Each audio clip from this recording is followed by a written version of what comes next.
দেখো বন্ধুরা, আমি আজকে কলা পাতায় পমফ্রেট মাছ ভাপা দেবো সর্ষে পোস্ত দিয়ে। দেখো পমফ্রেট মাছ ধুয়ে বেছে হলুদ নুন মাখিয়ে নিলাম, আর কলা পাতাগুলো একটু হালকা ছেঁকে নিয়ে এসেছি। দেখো একদম নরম হয়েছে, হালকা এই দেখো নরম হয়েছে।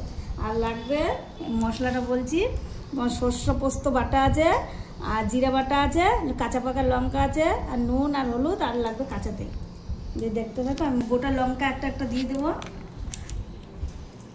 সর্ষে পোস্তটা দিয়ে নিলাম, জিরে বাটাটা, হলুদ, সব মশলাগুলো দিলাম।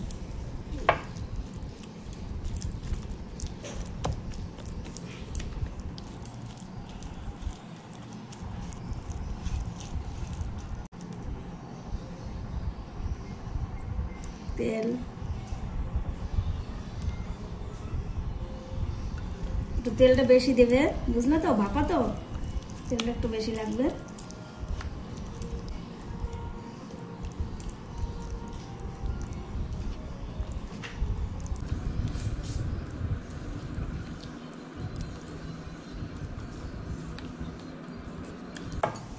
কলা পাতাটা পেতে নিলাম, একটু পমফ্রেট দিয়ে দিলাম, মশলা একটু দিয়ে দেবো। এরকম করে মশলা দিয়ে নেবে তোমরা।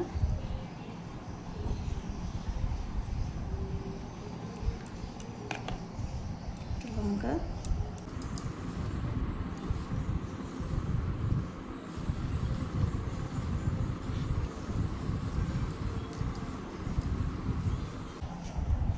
এরকম করে রাখবো, তাতে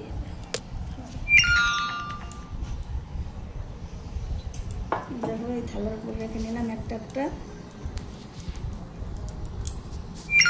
এরকম ভাত করলে আর বান্ধার দরকার নেই, আমি এরকম ধরে কোরোর ভিতরে তেল দেবো, তেলের ভিতর ছেড়ে দেবো। দেখো বন্ধুরা, আমি পাতুরি বুনতে তোমার হয়ে গেছে। দেখো এখন আমি কড়াইতে তেল দিয়ে দেবো। দিয়ে দিলাম কড়াইতে তেল,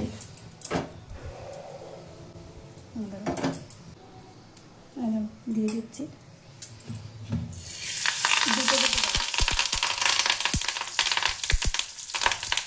দুটো দুটো দেবে না, ভালো হবে, বেশি দেওয়া যাবে না। ঢাকা দিয়ে দেবো, একটু ঢাকা দিয়ে দেবো, দিয়ে দিতে হবে। দেখো এখন একবার উল্টিয়ে দিই বন্ধুরা। এই দেখো খোলেনি, দেখেছো, আর বানতেও হয়নি। একটু পাতাটা তোমরা খেতে নেবা। তো বন্ধুরা আমার হয়ে গেছে, এই দেখো এখন উঠিয়ে নিচ্ছি।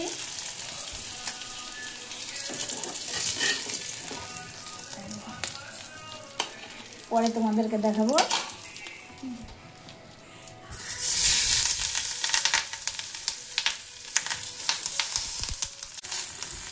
পাতুরি আমার হয়ে গেছে, পমফ্রেট মাছের পাতুরি সর্ষে পোস্ত দিয়ে। যদি ভালো লাগে একটা লাইক দিও, ভালো ভালো কমেন্ট লেখো। তোমরা এরকম করে খাবে। এটা খুলে দেখাও কেমন হয়েছে ভিতরে।